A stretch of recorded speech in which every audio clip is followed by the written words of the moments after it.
Hello everyone, it's nice to meet you again. I'm Lani Marlina. Today I'm going to share about uh, literature. Okay,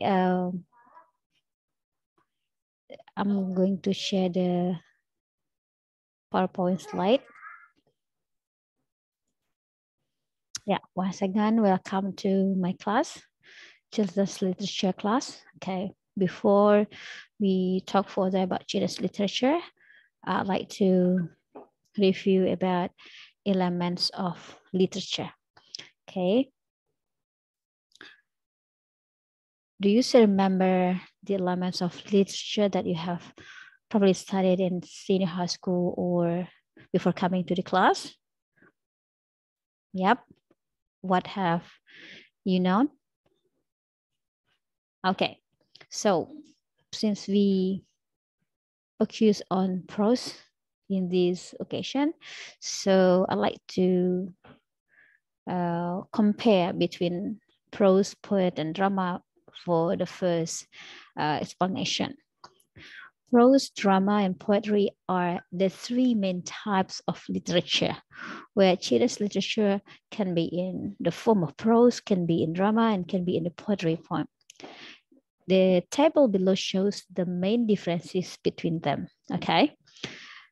In drama, dialogue is presented with dramatic effective in mind.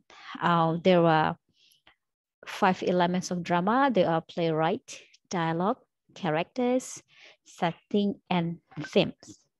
Okay, while in poetry and prose, dialogue is not the main elements. Okay, and then the drama devices, the dramatic techniques can be seen by identifying the dramatic irony, situational irony, monologues, spectacle, right?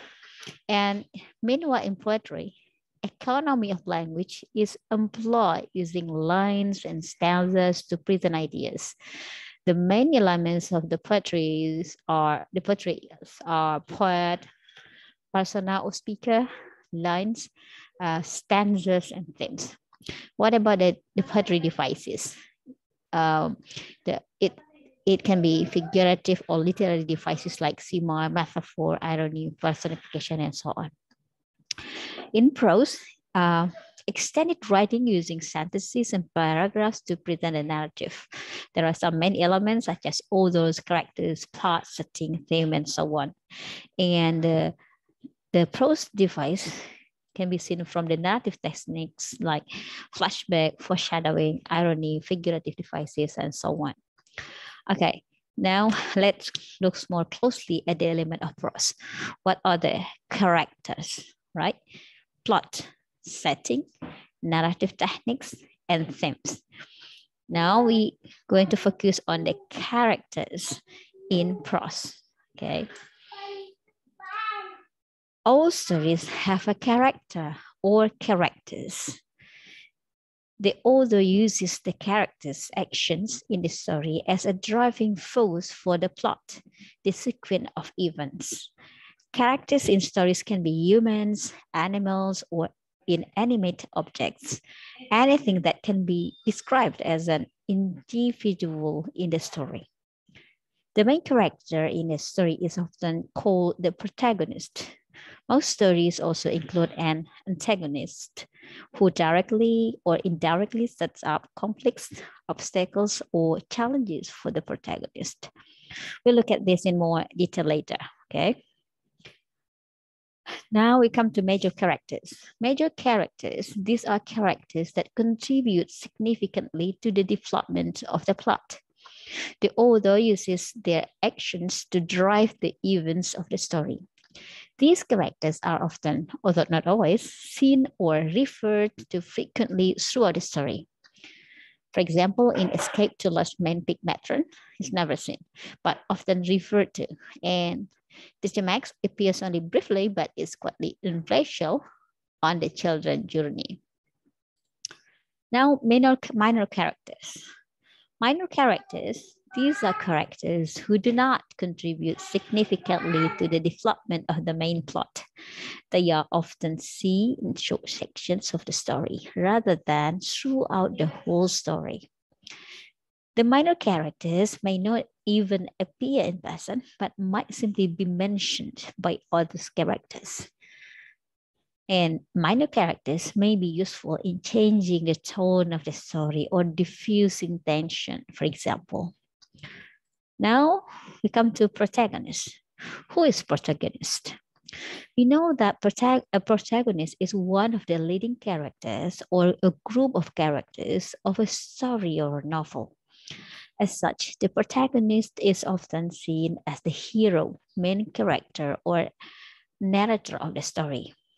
The protagonist is a major character. The protagonist plays an important role in the story because she or he is the character the story is based on. Okay. Now, how about antagonist? Okay, who is an antagonist? Think of a character as coin. On this coin, the protagonist would be on the front of the coin, and the antagonist would be on the back of the coin. Based on this example, you will realize that the antagonist is the opposite of the protagonist. The antagonist may be the villain in the story. The job of the antagonist is to oppose the protagonist as such. Often, the antagonist is seen as the enemy of the protagonist. There are characters and there are characterizations. Okay. How does the authors make the characters reveal their personality or character traits in a story? This process can be done through direct or indirect characterization. Direct characterizations is when the authors directly and clearly describes the traits and personality of the characters. Meanwhile, indirect characterizations, here, the author doesn't tell you what the character traits are, but these are revealed through the character speech, thoughts, effect on others, actions, and looks. All right. And in characterization, we recognize or classify two characters, round character and flat character. A round or rounded character is a dynamic character who grows and changes during the course of the story. It is easier for the authors to develop a round character in a novel than in a short story because of the extended nature of the work. Okay. In the Escape to Last Man Pig, for example, the children grow and develop during the course of the story as they encounter many new experiences. What about flat character? The opposite of a round character, of course, yes. A flat character does not grow or develop or change throughout the story. A flat characters may be thought of as one-dimensional, meaning they have no depth. Often this type of character can be seen as being a stereotype, just representative of one type of character rather than someone capable of change and nuance. In Escape to Last Man Pig, for example, the policeman who visits the orphanage in the beginning of the book could be seen as a flat character. Okay, that's all about characters in prose. So please do the self-assessment whether you can define the term of characters. What are the characters? Please remember. You may take a look back into the previous part of this video. Can you identify major or minor characters in the story or novel? Yep, you try it. And do you know the difference between flat and round characters? Just a moment. A flat here and round characters. What's the difference? They're opposite, right? And then can you identify example of direct and indirect characterization? Yes. Do you remember direct characterization and indirect characterization? Yep, you may practice it and then please do self-assessment here. I think that's all for today, talking about element of literature in our class, children's literature.